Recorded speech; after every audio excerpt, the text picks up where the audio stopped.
कारण नाटकाची कथा सुरू होते जिथे धैर्यधर ऑलरेडी सेनापती आहे आणि त्याला भामिनीचं स्थळ येतं आणि मग भामिनी त्याचा अपमान करते आणि मग पुढे ती वनमाला बनून येते आणि पुढे एका सरळ रेषेत जाणारं नाटक आहे. त्याच्यात फार उतार चढाव नाही आहे. ते नाटक त्या काळात कदाचित खूप जास्त चाललं याचं कारण त्याचं संगीत आहे आणि त्याच्यात काम करणारी माणसं. पण नाटक म्हणून तो जो एक उतार चढावा लागतो तो तसा त्या नाटकात कमी आहे. आणि तसं जर नाटक मी आत्ता करायला गेलो तसं का तसं तर मी स्वतःच बघणार नाही प्रेक्षक म्हणून. तर मी का अपेक्षा ठेवू की माझ्या प्रेक्षकांनी बघायचं. त्याच्यामुळे त्याला जेव्हा मला एका वेगळ्या माध्यमात न्यायचं आहे तर त्याच्यातला मी फक्त छोटासा जर्म घेतला की धैर्यधर आणि भामिनींनी एकमेकांना पाहिलेलं नसतं आणि हा एवढासा जर्म डोक्यात ठेवून पूर्ण कथा नव्याने बांधली. 2019 साली मी त्याच्या स्क्रिप्टचं काम सुरू केलं. 2023 साली 25 ड्राफ्ट केलेले फेकून दिल्यानंतर हा 26वा ड्राफ्ट आहे जो आम्हाला सगळ्यांना आवडला आणि असं वाटलं की आता हा चित्रपटासाठी लायक झालेला आणि मग त्याच्यावरती चित्रपट करायचं ठरलं. त्यामुळे सगळ्यात जास्त मेहनत स्क्रिप्टवरती आणि सगळ्यात जास्त मेहनत म्युझिकवरती घेतली. आजच्या प्रेक्षकांना ही गाणी जास्त ओव्हर वाटणार नाही का? नाहीच तो नवीन गाणी आहे ती. ज्यातलं तुम्ही वंदन हो पाहिलं किंवा ऋतू वसंत पाहिलं तर आज युट्यूबला जवळजवळ 1.5-2 मिलियन क्रॉस केले लोकांनी आणि त्याच्यावरती रील्स बनवणं सुरुवात केली. त्यामुळे मला कट्यार करतानाही लोकांना ती कधी ओळ वाटली नाही. आणि ओळ का वाटली? म्युझिक कधीच जुनं होत नाही. आपण त्याला जुनं करतो. आपण ते त्याच्या वाट्याला जात नाही म्हणून आपल्याला असं वाटतं की ते आपल्या वाट्याला नाही. पण मला असं वाटतं की शास्त्रीय संगीत आणि नाट्यसंगीताची जादू त्याच्या कंपोजिशनमध्ये आहेच आहे. पण ते ज्या पद्धतीने भाव मांडतं.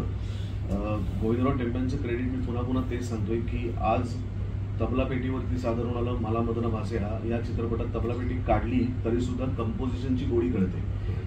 त्याचं रोमॅन्टिसिझम त्या गाण्याच्या पाठीमागचं कळतं. त्यामुळे ही त्यांची देण आहे आपल्याला की जी परंपरा आपण आपल्या चित्रपटाच्या माध्यमातून अजून पुढे घेऊन जातो. संगीत नाटकाला मोठी परंपरा आपल्याकडे आहे पण मधल्या काळातला जो वर्ग जो पूर्वी होता तो आता राहिला नाही. पण आता कट्यार काळात घुसली किंवा आता संगीत मानात नसतं या दृष्टिकोनातून आणखीन या पुढील काळामध्ये अन्य काही नाटकांचा असं चित्रपटाच्या दृष्टीने काही विचार होणार आहे का की जेणेकरून पुन्हा नवीन प्रेक्षक या निमित्तानं तयार? मला असं वाटतं 2 गाण्यांमध्ये मिळून मी 14 आणि 21 35 गाणी दिली कट्यार आणि महात्मामध्ये. त्यामुळे आता ह्याच्यापेक्षा अजून वेगळं काहीतरी करावं असं मला वाटत नाही. आणि नाटकांवरती सिनेमा करणं हे काय माझ्या आयुष्याचं ध्येय नाही आहे. कट्यार तेव्हा मला मनापासून कथा आवडली करावासा वाटला तो केला. मनापमान करताना मला असं वाटलं की आपल्याकडे फार सुंदर जॉनर आहे फॅन्टसी जो आपल्याकडे नाहीच आहे आणि म्हणून मला मनापमानवरती सिनेमा करावासा वाटला. याच्या पुढच्या काळात गरजेचं नाही की प्रत्येक नाटकाचा सिनेमा होऊ शकतो आणि प्रत्येक नाटकाचा सिनेमा होऊ शकत नाही. कारण नाटक हे त्या नाटकाचं माध्यम डोक्यात समोर ठेवून लिहिलं गेलेलं कथा किंवा त्याचं रूपांतर नाटकात जे आहे ते आहे. प्रत्येक आता जसं भरत आणि केदारने केलेलं सही रे सही कितीही प्रयत्न केले तरी त्याचा सिनेमा नाही होऊ शकत. कारण नाटकात भरत विंगेतनं जाऊन दुसऱ्या विंगेतनं एका सेकंदात येतो. ही जी नाटकाची जादू आहे किंवा ते जे सरप्राईज एलिमेंट आहे तो सिनेमात नाही सावतो. त्याच्यामुळे प्रत्येक नाटकाचा सिनेमा नाही होऊ शकत. त्या नाटकामध्ये पोटेन्शियल असलं पाहिजे किंवा नाटकामध्ये पण नाही म्हणत आपण सिनेमा करतो तो नाटकावरून नाही करत. आपण सिनेमा करतो ते नाटक ज्या कथेवरनं लिहिलेलं आहे त्या कथेवरनं आपण करतो. त्यामुळे त्या कथेत जर पोटेन्शियल असेल या माध्यमामध्ये रूपांतरित होण्याचं तर जरूर होऊ शकतं. पण प्रत्येक नाटकाचा सिनेमा नाही होऊ शकत. तिघांसाठी एक विषय कलाकार म्हणून ज्यावेळेस काम करत बरोबर आणि दिग्दर्शक म्हणून ज्यावेळेस काम करतो रोलमध्ये किती फरक पडतो आणि वागण्यात किती फरक पडतो? नाही मी नट म्हणून सांगतोय की सुबोध बरोबर घाणेकर केला त्यात तो नटच होता. त्याच्यानंतर आम्ही साहिला रे केला एकत्र त्यात सुबोध नट होता. त्याच्यानंतर ह्यात मी त्याला दुहेरी भूमिकेत बघतोय नट आणि दिग्दर्शक. कसं आहे की जसं मी म्हणालो की उत्तम नट हा उत्तम दिग्दर्शक हो असेलच असं नाही किंवा उत्तम दिग्दर्शक हा उत्तम नट असतोच असं नाही. सुबोध अपवाद आहे याला. एकतर सुबोधला माहिती सुबोध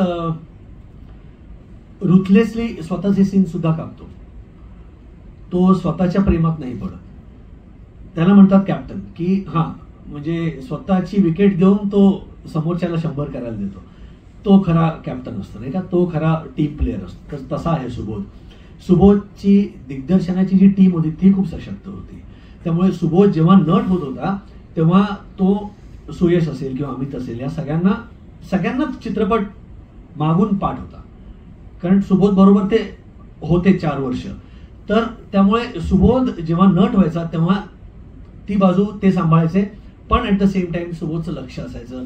सुबोध आम्हाला काही काही ब्रीफ द्यायचे. आम्हाला कधी कधी आपल्याला ना नुसतं गाडीला कधी कधी धक्का लागतो, ती धक्का मिळाला तर मग गाडी आपोआप सुरू होते ना, तशातल्या काही काही ठिकाणी आपण अडतो, मग तेव्हा सुबोध होता. तर मला असं वाटतं की सुबोध ने दोन्ही भूमिका उत्तम पार पाडल्यात. मजा आली सुबोध बरोबर काम करताना. आणि सुबोध कधीच चिडला नाही, कारण कसं आहे की खूप स्वाभाविक असतं की जेव्हा तुम्हाला एवढा डोलारा सांभाळायचा असतो, जसं म्हणाल की 300-350 लोकांना तुम्हाला सतत सांभाळायचं असतं आणि तुमच्याकडे बजेटची मुभा नसते, तुमच्याकडे एखादं लोकेशन त्या दिवसापुरतंच असतं, तर मग तुम्हाला बऱ्याच काही गोष्टी तुम्हाला त्यात सामावून घ्यायच्या असतात. पुन्हा असं असतं की आमच्याकडे जवळ 6-7 लोकेशन, एक सीन आम्ही जवळजवळ 5 लोकेशनवर केला. एक मध्य प्रदेशमध्ये सुरू केला तो सीन, असा करत करत भोरला केला, मग फिल्म सिटीला केला, असं आम्ही तो एक सीन किंवा गाणं असं पूर्ण केलेलं आहे. तर त्याच्यामध्ये तुम्हाला इतक्या गोष्टींवर लक्ष ठेवायचं असतं, तर त्यामुळे तुमच्याकडे वेळ कमी असतो, तुमच्याकडे लोकेशन फार लिमिटेड वेळेसाठी असतं. त्यामुळे ती जी आखणी असते ती इतकी काय म्हणून त्याला इतकी चोख असणं गरजेचं आहे. तर त्या बाबतीत सुबोधची जी टीम आहे किंवा सुबोधचा जो अभ्यास आहे तो खरंच खूप परफेक्ट होता.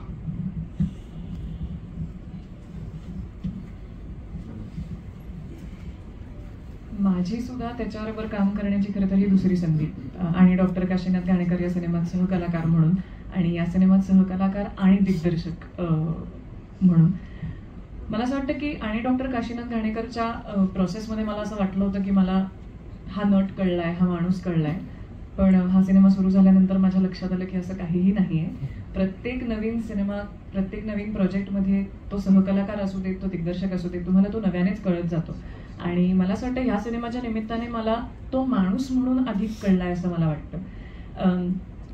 आता अर्थातच सुमिताताने जे सगळं सांगितलं त्याला मम्मा, आणि त्या पलीकडे जाऊन मला असं वाटतं की ही एवढी मोठी, तो म्हणाला तसं मोठ बांधणं आणि तो ते सगळं शांततेने पार पाडता येणं, यासाठी माणूस म्हणून एक खूप जास्ती काय म्हणूया प्रमाणावर प्रगल्भता आणि ताकद लागते. ती ह्याच्यात आहे. ती अर्थातच आपण नट म्हणून कायमच पडद्यावरती पाहत आलोय, पण दिग्दर्शक म्हणून अनुभवताना मला खूप मजा आली. कारण अर्थात पुन्हा सुमितातांनी सांगितलं तसं की आम्ही इतक्या काय म्हणूया कठीण परिस्थितीत आमचं शूट सुरू होतं, वेळेचा काही वेळेला अभाव असायचा, इतक्या गोष्टी होत्या, इतकी माणसं होती, इतके आर्टिस्ट होते सेटवरती. या सगळ्या प्रोसेसमध्ये कधीही तो चिडला नाही, आणि याचं कारण हे आहे की त्याला त्याच्या माणसांवर पूर्ण विश्वास आहे आणि त्या माणसांचंही त्याच्यावरती पूर्ण विश्वास आहे आणि भरपूर प्रेम आहे. त्यामुळे तो सगळ्यांना एकत्र घेऊन जाण्याची जी त्याची ताकद आहे ती या सिनेमाच्या निमित्ताने मला पाहायला मिळाली. दिग्दर्शक म्हणून अर्थातच त्यांनी मार्गदर्शन तर अर्थातच उत्तम केलं आणि ते सगळं आम्हा सगळ्यांच्या कामांमधनं दिसेल सुद्धा. परंतु मी म्हटलं तसं की ही मोठ बांधणं आणि सगळ्यांना एकत्र पुढे नेणं हे सगळ्यात कठीण काम होतं अशा एखाद्या चित्रपटासाठी, इतक्या मोठ्या प्रमाणावर होणाऱ्या, आणि ते त्यांनी इतक्या उत्तम पद्धतीने पार पाडलंय की आता मला माहिती नाही पुढे जेव्हा इतर दिग्दर्शकांबरोबर काम करेन तेव्हा बहुतेक मला त्याची सतत आठवण येत राहणार आहे की कधीही सेटवरती चिडला नाही, कधीही कुणावरती आरडाओरडा केला नाही, कायम आनंदाने आणि प्रेमानेच सगळ्यांची वागत राहिलाय. आणि मला असं वाटतं की त्याचा फोकस क्लिअर असतो. सुमिता म्हणाला तसं तो खऱ्या अर्थाने कॅप्टन आहे का, कारण त्याचा अल्टिमेट ध्येय सिनेमा चांगला बनवणं आहे. त्याचं जे संगीतावरचं प्रेम आहे, त्याचं जे त्याच्या कलेवरचं प्रेम आहे, त्याच्यामुळे आपला चित्रपट कसा सर्वोत्तम दिसेल ह्याच्यावरती फोकस असल्या कारणाने ह्या बाकी सगळ्या गोष्टी आपोआप त्या सगळ्याची काळजी घेतली जाते असं मला वाटतं. त्यामुळे पुन्हा अशी संधी मिळावी अर्थातच अशा दिग्दर्शकाबरोबर काम करण्याची हीच कायम इच्छा असते. अशाच पद्धतीने कामं होत राहावी असंच वाटत असतं. त्यामुळे थँक्यू. हे त्यांच्या कृतिशीलतेबद्दल झालं, म्हणजे ते एवढे सक्षमपणे काम करतात. पण सुधारणेला वाव आहे असे काही सल्ले त्यांना दिलेत का या काळात? आणि त्यांनी ऐकलेत का? हो, काम करू नकोस फक्त. नाही, मला एकच फक्त सांगेन की आम्हाला ना काहीही करायची मुभा होती. म्हणजे जो माणूस हा चित्रपट जगलाय 2019 पासून, जसं मी म्हणालो ना की त्याला चित्रपट मागून त्याला माहित आहे, म्हणजे ना रिव्हर्स मध्ये तो चित्रपट सांगू शकतो. तर त्याला समजा कधी कधी ऑब्जेक्टिव्हिटी आपली निघून जाते, कारण आपण जेव्हा एकच प्रोजेक्ट करत राहतो ना तेव्हा थोडीशी ऑब्जेक्टिव्ह निघून जाते. तर त्यामुळे अशा वेळेला समजा जर मी त्याला काही सांगितलं सोबत जर असं करून बघू का, अरे हो कर कर, तो असं कधीच नाही म्हणाला की नाही नाही असं नको करूस, हे माझ्या डोक्यात नाही, असंच कर, जी खूप शक्यता होती पण तसं नाही झालं. 11 तारखेला या चित्रपट बघायला. धन्यवाद. त्या ठिकाणी तू इतरांना दिग्दर्शन केलंस, पण तुझी भूमिका साकारताना तुझ्याच डोक्यात काय असं होतं त्याप्रमाणे तू केलास का तुलाही आणखीन कोणी त्याच्यावरनं काही सजेशन दिल्या किंवा असं की तू असं करू नको तसं कर, असं तुला काय अनुभव आला काय मध्ये? नाही, माझ्या डोक्यात होतं, तुझ्या डोक्यात जे होतं ते संपूर्ण तू साकार. हो हो हो. आणि त्यांनी जर ते तुम्हाला नाही आवडलं तर चूक दिग्दर्शकाची. सगळ्यात अवघड काय होतं, एवढ्या कलाकारांची मोठ बांधणं का गायकांची मोठ एकत्र बांधणं? कलाकारांची बांधणं, कारण गायकांना मला रोज घेऊन फिरायचं नाहीये, ते जबाबदारी शंकरजींनी घेतली. त्यामुळे ते येतात आणि ते इतके सगळे उत्तम गायक आहेत की ते असं रेकॉर्डिंग करून निघून जातात. कलाकारांना सांभाळणं, एकत्र ठेवणं, ती एनर्जी सतत त्यांच्यामध्ये राहावी, हे वातावरण ठेवणं. कारण मला असं वाटतं की कलाकार खूप संवेदनशील असतात, एक तर त्यांच्याकडे खूप वेळ असतो, त्याच्यामुळे रिकामा वेळ जास्त असला माणसाकडे की त्याला अजून जास्त कल्पना डोक्यात येतात. बाकीचे तंत्रज्ञ दिवस रात्र सेटवरती असतात, पण कलाकार कमीत कमी वेळ सेटवरती, जास्तीत जास्त वेळ व्हॅनिटीमध्ये असतात. त्यामुळे अशा वेळेस आतमध्ये घडलेल्या एखाद्या गोष्टीचं परिवर्तन सेटवरती सीनमध्ये होणं हे जास्त धोकादायक आहे सिनेमासाठी. त्यामुळे त्यांना सिनेमासाठी कायम तयार ठेवणं ही सगळ्यात महत्वाची जबाबदारी असते कुठल्याही दिग्दर्शकाची. उत्तर प्रदेशपासून मुंबईतल्या फिल्म सिटीपर्यंत जवळजवळ 10 वेगवेगळ्या ठिकाणी याचं चित्रीकरण केलं गेलं. उत्तर प्रदेशमध्ये झाशीचा किल्ला आपल्या सगळ्यांना माहिती आहे, झाशीच्या राणीच्या त्यागाने प्रसिद्ध असलेला तो किल्ला, त्या किल्ल्यावरती आम्ही शूट केलं. त्याच्यानंतर मध्य प्रदेशमध्ये ओरछा नावाचं फार सुंदर गाव आहे, त्या गावात आम्ही शूट केलं. हे जे महाल तुम्ही सगळे बघतायत, आत्ता जे गाणं तुम्ही पाहिलं ते सगळे ओरछाचे आहे.